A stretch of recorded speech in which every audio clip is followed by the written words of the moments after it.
નમસ્કાર દર્શક મિત્રો, ઓસ્કાર ન્યૂઝ ગુજરાતીમાં આપનું હાર્દિક સ્વાગત છે। સમાચારમાં વાત કરીએ તો સુરત શહેરના વરાછા વિસ્તારમાં એક કે રોડ ઉપર આવેલ મોદી મહોલ્લામાં અનોખો સામાજિક કાર્યક્રમ ઉજવાયો। ખાસ કરીને વાત કરીએ તો અશ્વની કુમાર રોડ પર મોદી મહોલ્લામાં રહેતા દેવસેનાના પ્રમુખ અને સામાજિક કાર્યકર એવા હરેશભાઈ ગુર્જર દ્વારા તેમના પુત્ર દીપેશ ગુર્જરને ત્યાં પુત્ર રત્ન થતા સાથે નવીન મકાનના ગૃહ પ્રવેશ નિમિત્તે ભવ્યથી અતિ ભવ્ય આયોજન કરવામાં આવ્યું। હરેશભાઈ ગુર્જર દ્વારા સમાજમાં કેટલાય સેવાભાવી કાર્યો કરી રહ્યા છે, ત્યારે પોતાના સમાજ માટે અને અન્ય સમાજ માટે સામાજિક પ્રસંગોમાં ખોટા ખર્ચા કરવા નહીં અને સાદાઈથી કરવા સાથે આપણો સમાજ નશામુક્ત રહે તેવો દાખલો પોતાના ઘર પ્રસંગમાં બેસાડ્યો હતો। આ પ્રસંગમાં આગેવાનોને હાજરી આપી હતી। આ પ્રસંગ યોજાયો હતો ત્યાં નશા મુક્તિના બેનરો મારવામાં આવ્યા હતા અને લોકોને જાગૃત કર્યા હતા। હરેશભાઈ ગુર્જર દ્વારા પ્રસંગમાં આવનાર દરેક લોકોને નશા મુક્ત અભિયાન જાહેરાતવાળી 5000 થેલીનું વિતરણ કર્યું હતું, સાથે મહાપ્રસાદીનું પણ આયોજન કરવામાં આવ્યું હતું।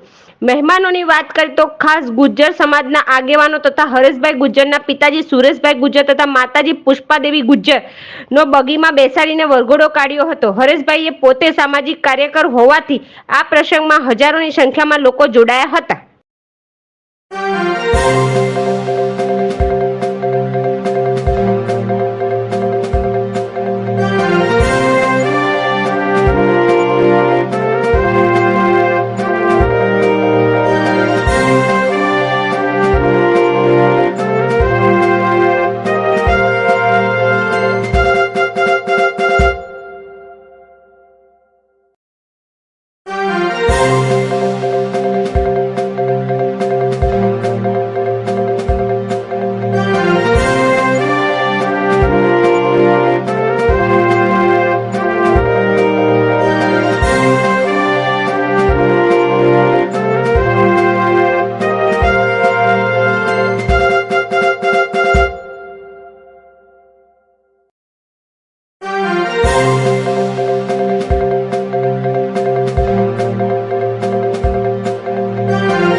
અમારી ચેનલને લાઈક કરો, શેર કરો અને સબસ્ક્રાઇબ કરો પ્લીઝ।